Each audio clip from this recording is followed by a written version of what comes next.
India आघाडीतील अनेक नेत्यांची धरपकड पोलिसांनी केलेली आहे। चलो पीएम हाऊस अशी हाक काँग्रेसनं दिली होती आणि त्याला मोठा प्रतिसाद मिळाला होता।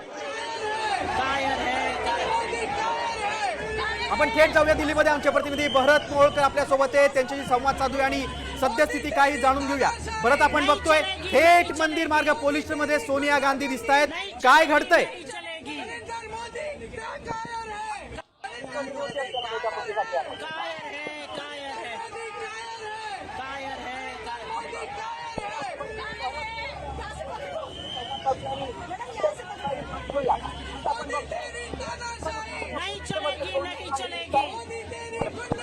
गिरीश, आपण जर पाहिलं तर ज्या पद्धतीने मी सध्या मंदिर मार्ग पोलीस स्टेशन या ठिकाणी आहे आणि थोड्याच वेळापूर्वी या ठिकाणी सोनिया गांधी दाखल झालेल्या आहेत। खरं पाहिलं तर आज प्रियंका गांधी यांना या ठिकाणी मंदिर मार्ग पोलीस स्टेशन या ठिकाणी त्यांना पोलिसांनी ताब्यात घेऊन या ठिकाणी आणलं होतं आणि त्यानंतर जर आपण पाहिलं तर सध्या या ठिकाणी काँग्रेसचे जे कार्यकर्ते आहेत ते प्रचंड आक्रमक झाले असल्याचं आपल्याला पाहायला मिळतंय। ही सगळी दृश्य आहेत ही मंदिर मार्ग पोलीस स्टेशनच्या बाहेरच्या आहेत आणि ज्या पद्धतीने एकीकडे जंतर मंतर वरती जे काही आंदोलन सुरू आहे त्यामध्ये नीट परीक्षेचा मुद्दा आहे, धर्मेंद्र प्रधान यांच्या राजीनाम्याची मागणी जोरदारपणे करण्यात येते आणि त्याच पार्श्वभूमीवरती जर आपण पाहिलं तर या ठिकाणी आता मंदिर मार्ग पोलीस स्टेशन या ठिकाणी सोनिया गांधी पोहोचलेल्या आहेत। तर त्याबरोबरच जर आपण पाहिलं तर प्रियंका गांधी यांना या ठिकाणी ताब्यात घेतल्यानंतर सोनिया गांधी मंदिर मार्ग पोलीस स्टेशनला पोहोचलेल्या आहेत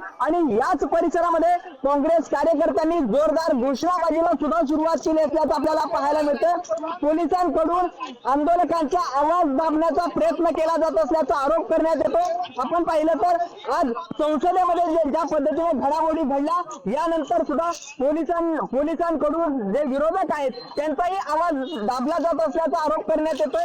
त्यांनाही त्या ठिकाणी जे प्रियंका गांधी असतील, राहुल गांधी असतील आणि इतर खासदार असतील जे पीएम आवाजच्या बाहेर आंदोलन करत होते, धरणे आंदोलनाला बसले होते, त्या सगळ्यांना त्या ठिकाणाहून ताब्यात घेण्यात आलेला आहे आणि एक प्रकारे आंदोलन चिरडून टाकण्याचा प्रकार केल्याचा आरोप आता या ठिकाणी परिसरामध्ये केला जातोय आणि त्यामुळे प्रियंका गांधी यांना मंदिर मार्ग पोलीस ठाणे या ठिकाणी घेऊन आलेले। परत आपल्याला सोनिया गांधी बरोबर अनेक कार्यकर्ते दिसत आहेत, पोलिसांचं काय म्हणणं आहे आता?